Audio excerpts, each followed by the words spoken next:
Alele, wayo.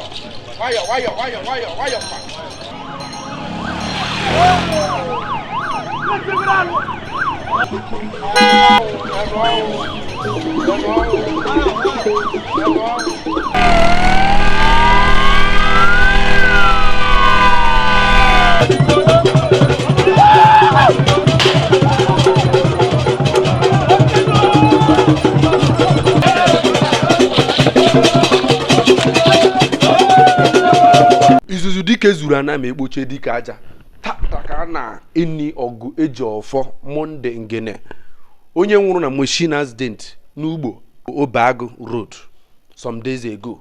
Ina-anya ifu na ndị youth Ugbonabo Ugbo Okpala NGENE Ugbo pụta n'ikem ka eninye ene ya bụ nwoke maka na Monday NGENE bụ ọsọ mbodo ya bụ na-eme ndị ọzọ na ọ na-apụta n'ikem. Onye mere ina-anya ifu ka youth niile si wee pụta n'ikem ka enie ya ma kwanyere ya ugwu ikpeazụ.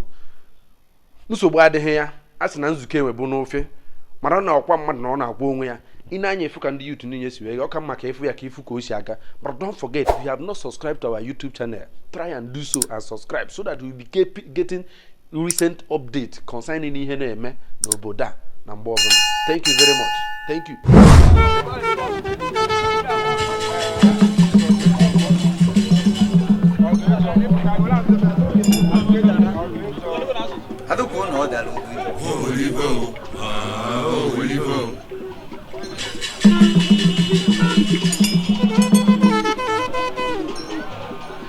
Dinta chuga numa ego bachito nyabu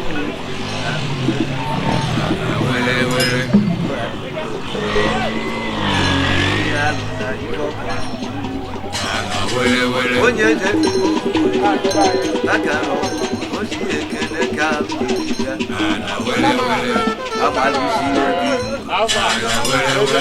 amalu no do so nkudolu ko mmadụ ga-eji aka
ana wele wele ndana eli na fu ana wele wele okere bana aka ana wele wele agụgụ ana wele wele no ya bawanye kuba ana wele wele ọfọdụ nnukwu mmanwụ ana wele wele osisi akụba n'ubi ana wele wele oke ji na-eme ana wele wele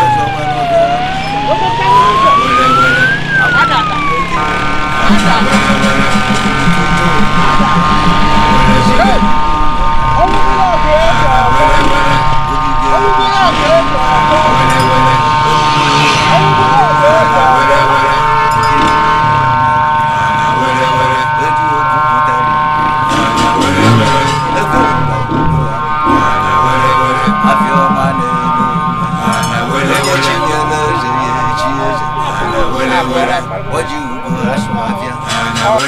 Onu na bu agwa mmiri ana wele wele anunu na-eri nri enu ana wele wele chefuru duli nne ana wele wele osu ana wele wele nke na-abụ maka arụ ike ana wele wele ana wele wele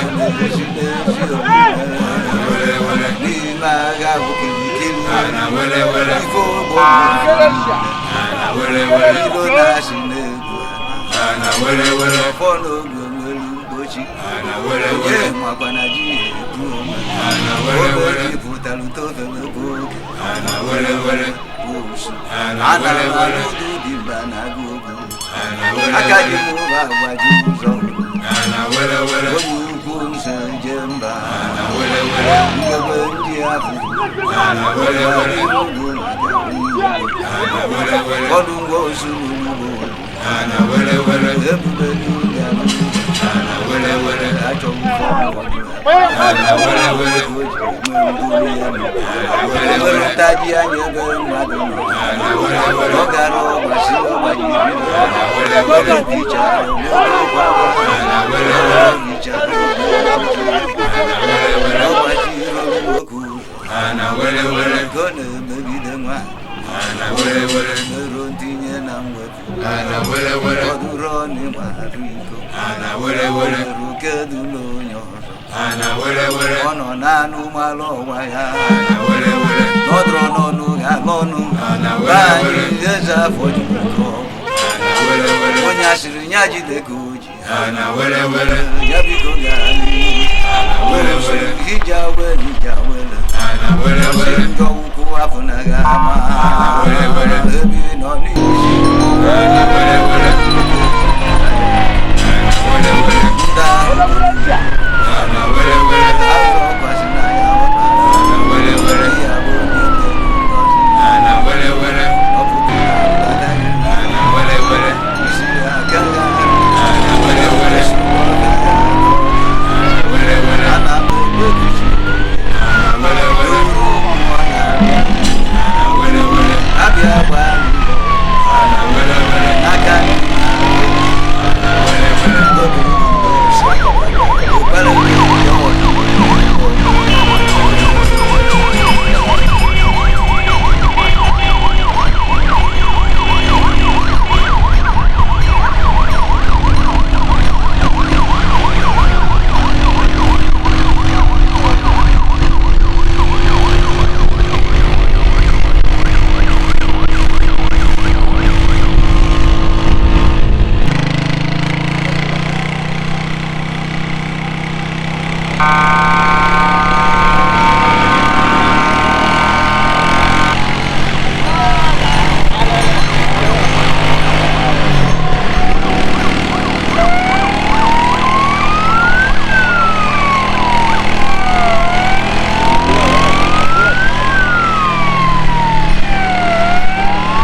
money, Zoo. My brother. Awgu LGA Enugu.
ebe anyị nọ kịta bụ Owere Court. Anyị bụ Monde ọgụ eji ọfọ na-ana ebe ọbụla jọsọn ọbụla ụlọ kọmiti ọbụla anyị lụrụ anyị eme ụka m ọwụ gburu Monde ọgụ eji ọfọ onye ọbụla ya anwụ anwụ tei alele alele alele bọsi na-ewe onwe ya obi dị mma ihe dịka ọnwụnwa ikolobịa ya bịazikwa n'ọzọ. Hey, ọ dị egwu alele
Ajo mwana balumba jogu na balum kabaja ya menune iyo elemugene yanaga iyo elemugene iyo elemugene iyo elemugene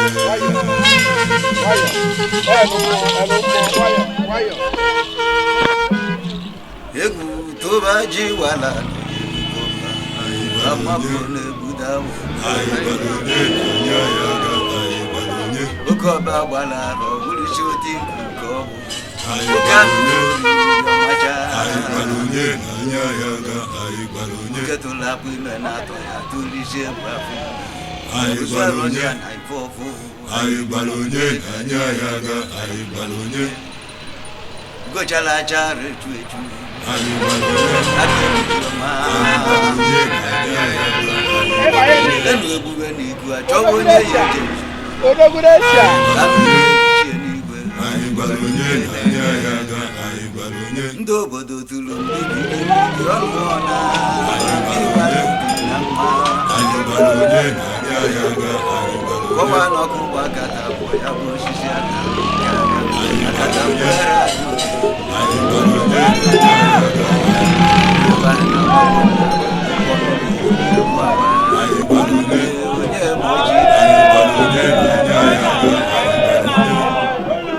Anya mani denje bosike Neka ndo Uwama age grade. Uwama age grade na kwanyere onye ozu ha izu ugwu ikpeazụ. Uwama age grade. Uwama age grade. Uwama age grade. Uwama age grade.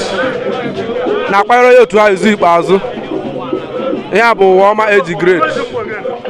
Onye otu Uwama age grade.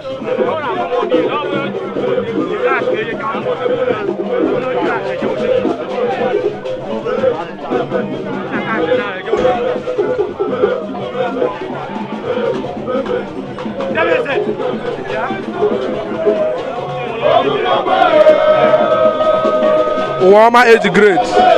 Utoba neke. Utoba neke. Utoba neke. Akwa lele abụrụ aja akwa. Oye dịka. Hey, akwa lele. Akwa lele abụrụ aja akwa. Uwama age grade.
Ana atụ ozu.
Let's go.